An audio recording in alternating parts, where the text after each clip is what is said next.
Hello दोस्तों, हमारे इस यूट्यूब चैनल में आपका बहुत बहुत स्वागत है।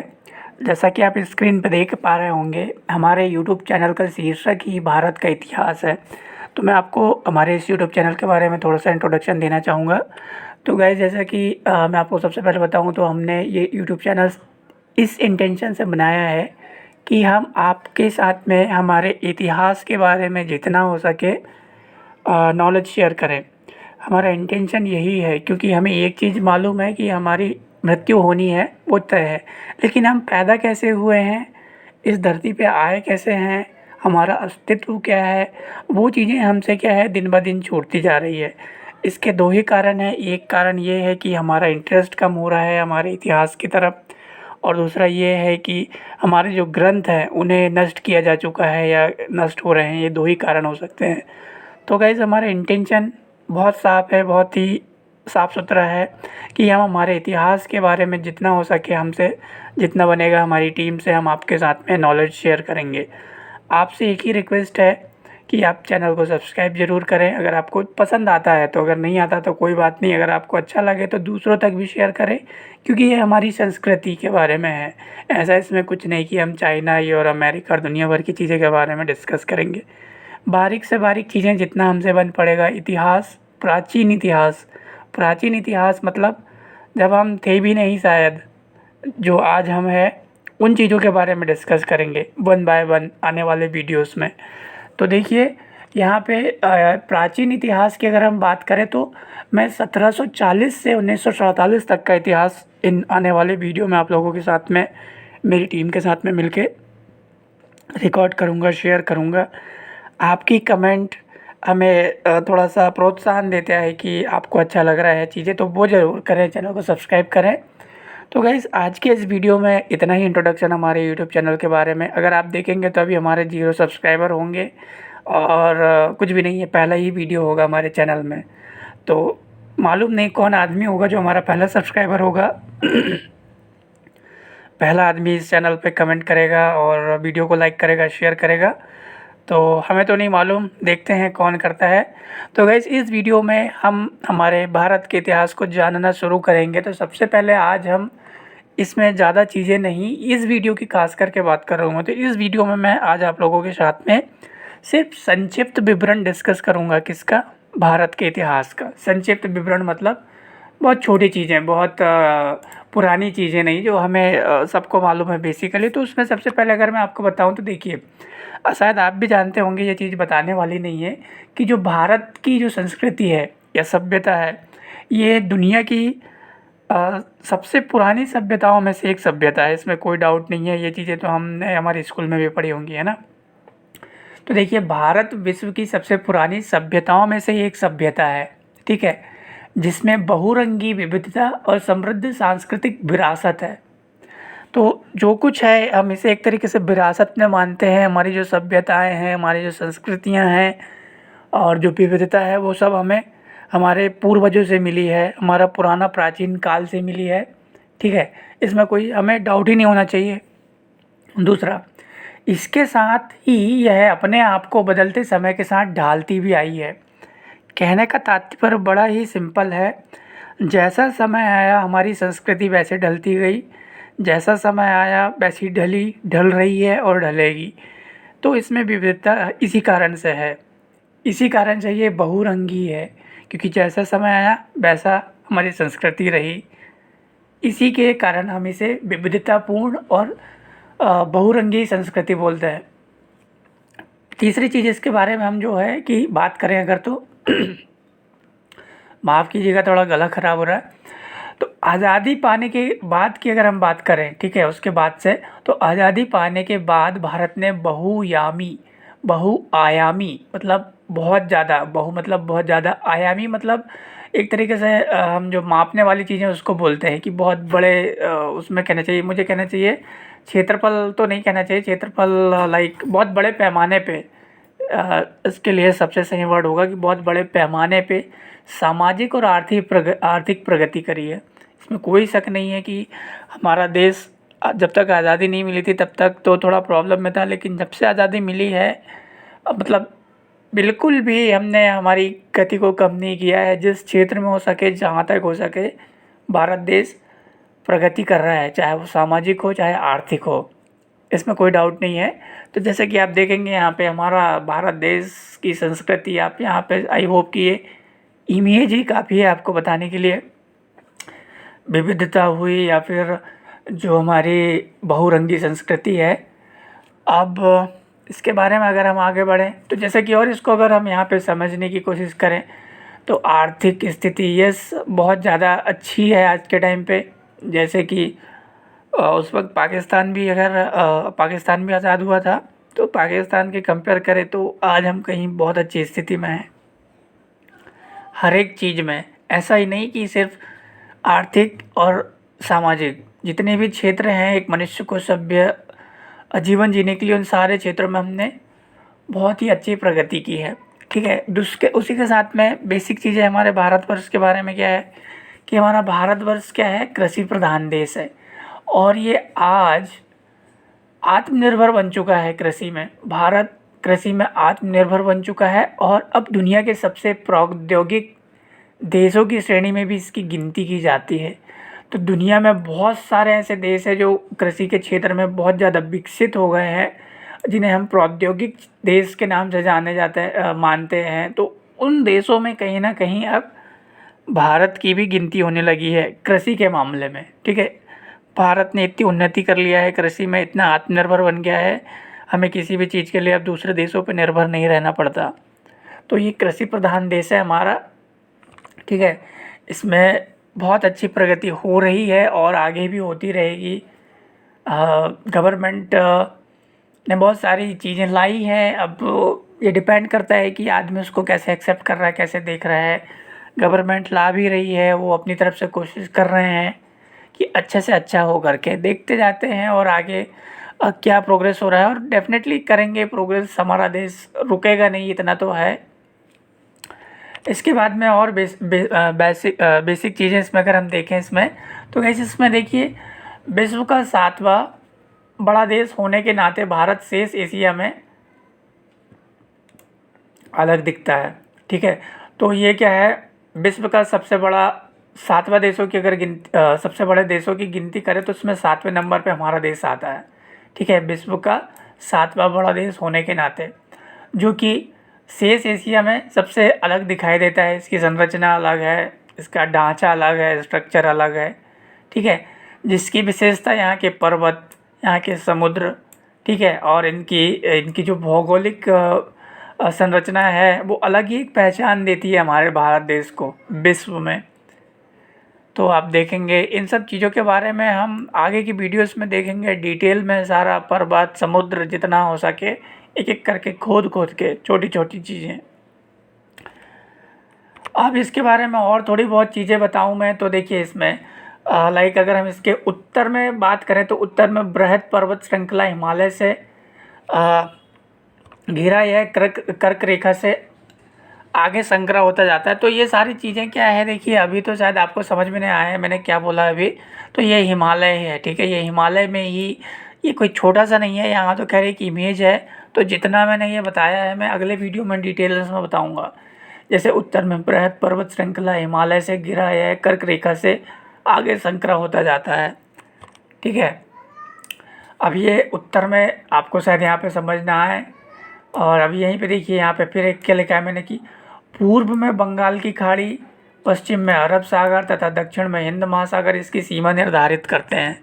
तो जैसे कि ये हम बात करें हिमालय पर्वत, तो ये हिमालय पर्वत हमारे इस तरफ है पूरा। ठीक है, ये हिंदुस्तान का ऊपर का साइड है जिधर पे ये हिमालय पर्वत है। तो इधर पे बहुत सारी चीज़ें हैं। इधर से देखिए यहीं पे चीन आ गया है, इधर चीन का पूरा साम्राज्य इधर पे बसा हुआ है। तो ये भारत के चारों तरफ, इसके पूर्व में बंगाल की खाड़ी, ये सारी चीज़ें हैं। इनके बारे में डिटेल में मेरे आने वाले वीडियोस में मिलेगा आपको बहुत बारीकी से, और आपको अच्छा ज़रूर लगेगा, मैं तो इतना श्योर हूँ। तो ये सारी चीज़ें मैं आपको आने वाले वीडियोस में बताऊंगा गाइस डिटेल में। तो जैसे देखिए उत्तर में अगर हम देखेंगे यहाँ पे, तो ये बृहद पर्वत श्रृंखला, ये पूरी की पूरी श्रृंखला जो आपको दिख रही है कलर में, इसको हिमालय की बृहद पर्वत श्रृंखला बोलते हैं। ठीक है, और इन चीज़ों को समझने के लिए आपको आगे बताऊंगा मैं। ये बंगाल की खाड़ी, पश्चिम अरब सागर, दक्षिण, सारी चीज़ें आ जाएगी। और यहाँ पे देखिए, अब इसकी और थोड़ी सी अगर हम डिटेल देखें तो यहाँ पे मैं एक नक्शा भी लिया है मैंने, ठीक है। ये मान लीजिए एक हमारा पूरा पूरा धरती है, पूरा पृथ्वी है। तो इसमें कहाँ पे हम आते हैं, एक और नक्शा दिखाता हूँ आपको मैं। ये वाला मान लीजिए ये पूरा दुनिया है, तो हम दुनिया में, ये हमारा भारत का नक्शा है, इसकी पोजीशन पूरी ये कहाँ है, ठीक है, वो मैंने यहाँ पे आपको दिखाने की कोशिश करी है। और गाइस ये डेटा हमारे जो गृह मंत्रालय हैं उनके पास भी ये सेम डेटा उपलब्ध है। इसमें मैंने आप सोचेंगे कि ये कुछ भी लिख दिया होगा, तो ऐसा नहीं है। ये उनसे सर्टिफाइड डेटा है जो मैं आपके साथ शेयर कर रहा हूँ यहाँ पे, ठीक है। तो गाइस यहाँ पे देखिए, पूरी तरह उत्तरी गोलार्ध में स्थित भारत की मुख्य भूमि 8 डिग्री और 4 मिनट और 37 डिग्री उत्तरी अक्षांश। तो देखिए यहाँ पे ये सारी चीज़ें शायद आपको पता ना चले। अक्षांश और देशांतर आपको सबसे पहले समझना चाहिए। तो क्या होता है, किसी भी पहले तो आप देखिए अक्षांश क्या होता है, ठीक है। ये उत्तरी अक्षांश, आपको शायद यहाँ पे ये समझ में ना आए कि ये है क्या चीज़, ये क्या बोल रहा है करके। तो जब हम किसी भी चीज़ को नापते हैं तो एक हम ऐसे खड़े में नापते हैं और एक आड़े में नापते हैं, राइट। एक ऐसा नापते हैं और एक ऐसा नापते हैं, लंबवत नापते हैं और एक ऐसा खड़े में, ठीक है। तो इसमें क्या होता है, जब हम मान लीजिए ये धरातल है, यहाँ से हमको इसकी ऊंचाई मापनी है, तो ऊंचाई और लंबाई मापनी है। तो यहाँ पे जब हम इसको ऐसे मापेंगे इसकी ऊंचाई, तो उसको क्या बोलते हैं, यहाँ पे देखिए, किसी स्थान का अक्षांश, मैं अब अक्षांश की बात कर रहा हूँ, ठीक है, जिसे हम इंग्लिश में लैटिट्यूड बोलते हैं। धरातल पर उस स्थान की उत्तर से दक्षिण की स्थिति को, मतलब अभी यहाँ पे देखिए उत्तर से दक्षिण, ठीक है। मैं एक और इमेज दिखाता हूँ आपको। ये उत्तर हुआ और ये दक्षिण हुआ, ये पूर्व हुआ, पश्चिम हुआ। मतलब हम ऐसे अगर किसी चीज़ को नापते हैं तो ये इसका क्या कहलाता है, अक्षांश कहलाता है, खड़ी रेखा, ठीक है। तो ये ऐसा भी माप सकते हैं। अगर हमको ऐसा मापना हो तो ऐसा भी माप सकते हैं, और ऐसा मापना हो ऐसा भी माप सकते हैं। तो बेसिकली ये खड़ी रेखा में ही आता है, ठीक है। ये हुआ अक्षांश। तो जब हम इसको यहाँ पे नापते हैं तो इसकी जो डिग्री वगैरह आती है, तो वो है जो मुख्य भूमि है वो 8 डिग्री 4 मिनट और 37 डिग्री उत्तरी अक्षांश है। तो अगर हम बात करें, ये वाला पोर्शन जो होगा, ये वाला हमारा उत्तरी अक्षांश कहलाएगा। ये दक्षिण हुआ, ये उत्तर हुआ, ये पूर्व हुआ, ये वाला पूर्व, और ये पश्चिम, ठीक है। तो इस तरीके से अगर हम इसको ऐसे ऐसे मापते हैं, जैसे अगर ये पृथ्वी गोल है तो ये वाला हमारा क्या है, इस तरीके से इसकी ये डिग्री आएगी, ये 37 डिग्री। और फिर से आपको मैं दिखाता हूँ एक और इमेज, शायद आपको यहाँ ज़्यादा समझ में आए। तो इस तरीके से अगर हम ये पृथ्वी पूरा ये दुनिया है, यहाँ पे नापते हैं इस तरीके से, तो वो जो डिग्री मैंने दिखाया वो वाला आएगा यहाँ पे। कौन सी, ये डिग्री 37 डिग्री उत्तरी अक्षांश, और 68 डिग्री तथा 97 डिग्री पूर्वी देशांतर, जिसे हम लॉन्गिट्यूड बोलते हैं, के बीच स्थित है। मतलब ये वाला जब हम ऐसे नापेंगे ये, तो ये वाला क्या आएगा। अब यहाँ पे देखिए, आप यहाँ पे देख सकते हैं, किसी स्थान का देशांतर, जिसे हम लॉन्गिट्यूड बोलते हैं, धरातल पर उस स्थान की पूर्व से पश्चिम, ये वाली, इसको हम या तो ऐसे मापेंगे, ठीक है। मैं फिर से दूसरी इमेज में दिखाता हूँ, या तो ऐसे मापेंगे या तो फिर ऐसे मापेंगे, राइट, या फिर ऐसे करके, करेक्ट। तो ये वाला पार्ट कहलाता है हमारा देशांतर पार्ट कहलाता है, ठीक है, इस तरीके से। तो अगर इसको हम नापेंगे तो ये हमको आएगा 68 डिग्री तथा 97 पूर्वी देशांतर। तो यहाँ तो बस इतनी ही चीज़ें, आई होप कि पहले आपको पता होना चाहिए कि देशांतर किसे बोलते हैं और अक्षांश किसे बोलते हैं, ठीक है। अब और आगे बढ़ते हैं हम इसके बारे में। तो देखिए, आई होप मैंने ये बहुत ही आसान शब्दों में आपको बताया है अक्षांश और देशांतर। और इसके बारे में जो आप यहाँ देख रहे हैं, ये सारी चीज़ें आपको पता चलेगी आने वाले में। बहुत सारी चीज़ें हैं सीखने के लिए, सुनने के लिए, समझने के लिए। तो आगे बढ़ते हैं, हमें यहाँ पे देखिए थोड़ी सी और चर्चा करते हैं यहाँ पे अब इसकी सीमा के बारे में अगर हम देख लेते हैं, सीमाएँ मतलब कितना हमारा कहाँ तक फैला हुआ है। तो उत्तर से दक्षिण तक, ये उत्तर से दक्षिण तक अगर हम ऐसे देखते हैं, मतलब इधर मैं सीधे आपको बोलूँ तो दिल्ली मान लीजिए, ठीक है, मैं एग्जांपल के लिए बता रहा हूँ, ये कश्मीर मान लीजिए, कश्मीर आखिरी है हमारा उधर से, कश्मीर से कन्याकुमारी तक। तो इसकी जो अधिकतम लंबाई है उत्तर से दक्षिण तक, वो 3214 किलोमीटर है। और पूर्व से पश्चिम अधिकतम चौड़ाई, चौड़ाई ऐसे नापते हैं हम, जो पूर्व से पश्चिम है वो 2933 किलोमीटर है। ठीक है, ये इस तरीके से नापेंगे तो 3214 किलोमीटर, और इस तरीके से नापेंगे तो ये 2933 किलोमीटर। और ये तो बेसिक चीज़ें हुई। इसके बाद में सीमा की लंबाई के बारे में अगर हम देखें तो कैसा है, मतलब ये तो मैंने आपको अभी क्या बताया था, ये भी वही है हमारा, क्या कहते हैं, इसी की कितना फैला हुआ है ये, वही चीज़ें यहाँ पे हैं। लेकिन अगर इसमें भी बहुत सारी चीज़ें होती हैं कि कुछ लाइक अभी आपको दिखाता हूँ इस स्लाइड में मैं, कुछ क्या है हम लगभग में और लगभग के हिसाब से नापते हैं कि इतनी होगी करके, और एक फिक्स होती है कुछ। तो दो तरीके से इसकी जो लंबाई चौड़ाई है उसको मापा जाता है। तो अभी यहाँ पे देखिए, इसकी ज़मीनी सीमाओं की लंबाई लगभग 15,200 किलोमीटर है। ठीक है, ज़मीनी लंबाई। जबकि मुख्य भूमि, यही चीज़ मैं बोलने वाला था कि कुछ मुख्य भूमि, कुछ ज़मीन, कुछ पानी के अंदर है, इस तरीके से अलग अलग चीज़ें रहती हैं। जबकि मुख्य भूमि लक्षद्वीप और अंडमान तथा निकोबार द्वीप समूह की तटरेखा की कुल लंबाई 7,516.6 किलोमीटर है। ये मुख्य भूमि है। इसके अंदर लक्षद्वीप, अंडमान और निकोबार द्वीप समूह की तटरेखा की कुछ लंबाई। ठीक है, तो इसमें पूरा हमारा, मैं आने वाले उसमें कुछ, मैं इसी को लेता हूँ जो हमारे पास अंडमान निकोबार इधर साइड है, ये पानी इधर पे पूरा हिंद महासागर है, तो ये पानी को पार करके इधर पे ये अंडमान निकोबार आते हैं। तो अगर हम इधर से पूरा नापते हैं तो इतनी आएगी, तो उसमें ये पानी वाला इलाका भी सम्मिलित हो जाएगा, 7,516 किलोमीटर। तो आने वाले उसमें वीडियोस में मैं डिटेल में दिखाऊंगा। ठीक है, मैंने अभी शायद ऐसा कुछ यहाँ पे ग्राफिक नहीं लिया है जिसमें आपको दिखा सकूँ मैं वो अंडमान निकोबार वगैरह वगैरह। ये सारी चीज़ें देखिएगा, इसलिए मेरे आने वाले वीडियोस में है, ये पूरा इतिहास है। और मैं एक इमेज दिखाने की कोशिश कर रहा हूँ, हाँ ये इमेज है, तो जिसमें ये अंडमान निकोबार इस तरफ आ जाते हैं। ठीक है, तो इस तरीके से अगर हम यहाँ से यहाँ तक ये पानी वगैरह पानी वाला भी अगर मापते हैं इस तरीके से, मैं जैसे एक एग्जांपल बता रहा हूँ, तो इसकी जो लंबाई चौड़ाई आएगी, जो जो मैंने अभी यहाँ पे बताया था 15,000, उतनी आ जाती है। अभी आप इसी स्लाइड को ध्यान से देखिए, मैं आपको फिर से बताऊँगा इसको मैं क्या बोलना चाह रहा हूँ। इसमें वो पानी वाला एरिया मिला के इतनी आ रही है। ठीक है, अभी मैंने इसकी पिछले स्लाइड में क्या बताया था, सिर्फ पूर्व से पश्चिम ये 2,933 किलोमीटर है। लेकिन अगर हम इसी को इधर अंडमान निकोबार चले जाते हैं तो यही बढ़ के 7,000 के आसपास हो जाती है ये वाली। तो इस तरीके से आपको कंफ्यूज नहीं होना चाहिए।